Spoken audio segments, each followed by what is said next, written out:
Hey everybody, welcome back to the kitchen. 4th of July is upon us, and of course, it doesn't get any more American than apple pie. Now, today, we're gonna do a recipe out of my cookbook, Get Your Grub On, but we're not gonna do apple pie. We're gonna do my take on apple quinoa cobbler. Why? Well, why not? In front of us, we've got all of our ingredients for our quinoa, for our apples. I'm gonna post them right here. Ready? Okay, we'll leave them here just a little bit longer. Anyways, what we're going to do is we're going to cook off our quinoa first. While that's going, we're going to get our apples all put together, and then we'll bake them off. So that way you have an excellent apple quinoa cobbler dessert. You ready? Let's do this. First thing we're going to do is get our avocado oil nice and hot. Throw in your quinoa to get a little toast on it until it becomes aromatic. It smells great in here, so this was a good time to add our water. We're going to bring that to a boil and lower the heat. We're going to cover this and cook this for about 15 to 20 minutes. For our apples, all we're going to do is chop up our apples. Now you can dice them, you can slice them, however you want, but we're going to go from this to this.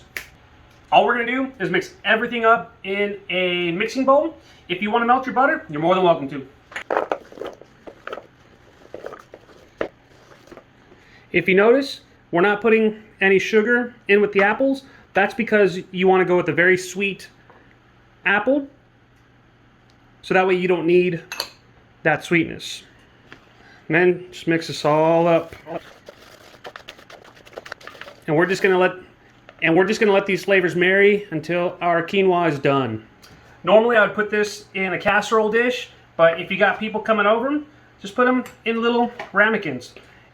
You might need more than 8, you might need less. We're about to find out how many we really need.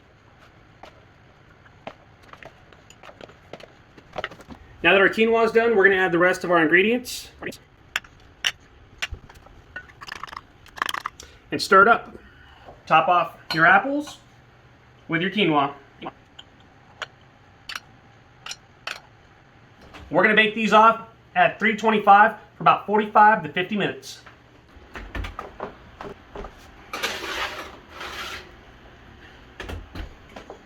All right, next we're going to cool these off, and then we'll get to enjoy them.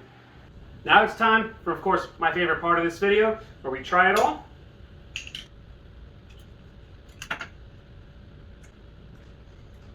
That is amazing. You get the sweetness from the honey, the apples, the cinnamon, all those flavors married together. That crunchiness from the cooked quinoa. We're hydrating it and then dehydrating it. Overall, this is a really awesome recipe. So if you got plans for the 4th of July weekend, make sure that you have this going on. Anyways, hope you learned something today.